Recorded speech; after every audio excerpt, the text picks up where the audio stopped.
Welcome everybody.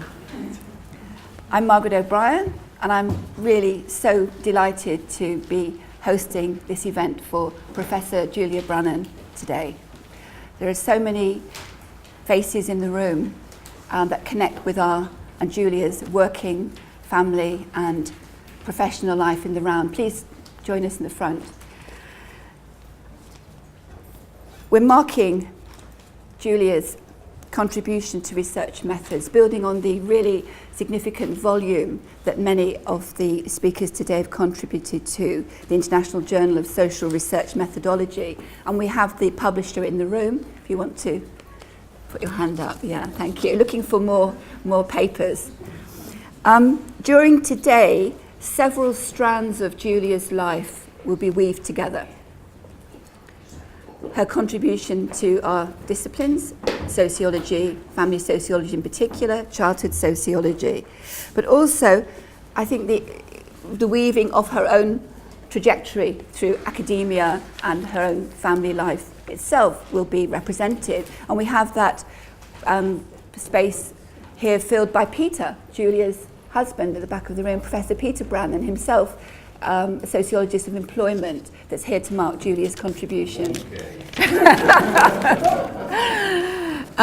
I will talk about housekeeping later, but we've got a very tight schedule. I want, though, to start off by making just having two personal reflections, because I think today will be a day of stories, our own personal stories about how we have known and how we've worked with Julia. And I've got just two personal reflections about my working and personal life with Julia. We met for the first time, at least I remember meeting you for the first time, Julia, over 35 years ago at an organisation called the Marriage Research Centre. It was the UK Marriage Research Centre, the precursor organisation to what we know now as 1+1, the Relationship Research Centre. So that's a significant element in itself, the language we use about intimate couple relationships. I think I met Julia in the corridor of a very strange building linked to Central Middlesex Hospital. It was led by Jack Dominion, the director, who is still has a foundation for 1+1 that Penny Mansfield looks after. And Julia was working on a project. We were both working on projects to do with marriage, but Julia's project was examining pathways for seeking help when couples are having trouble with their marriage. And I was working on the earlier stage of relationships, 3 years after people get married. We were interviewing newlyweds, of Brighton, bushy newlyweds. Julia was exploring the later stages of marital life. And even then, she had the sensitivities to gender clearly and a life course events. I remember a very critical moment in Julia's book, which came from that project, with dear Jean Collard, who's not I don't think with us. She still is? Okay. Sorry, Jean.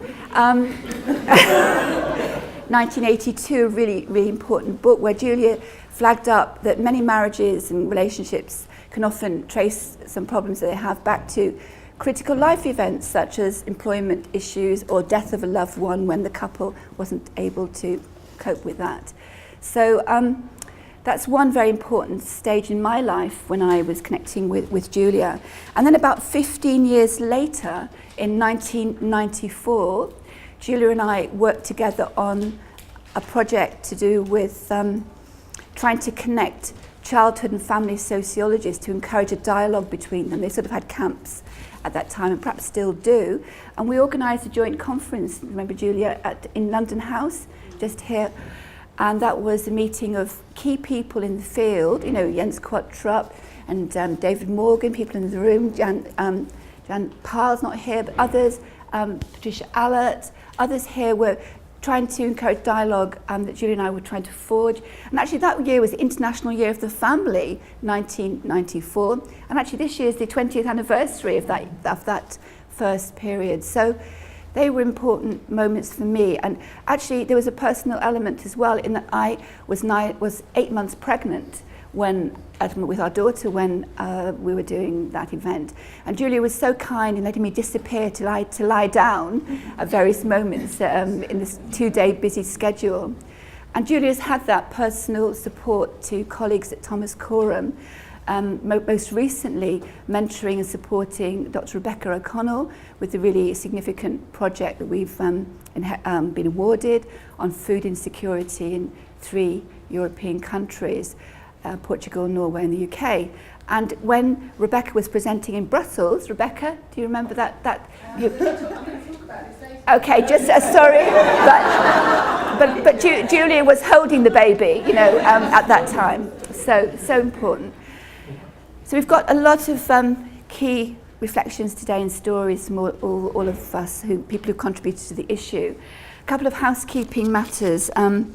The session's being filmed, and I think everybody's been given consent. People have consented to that, clearly.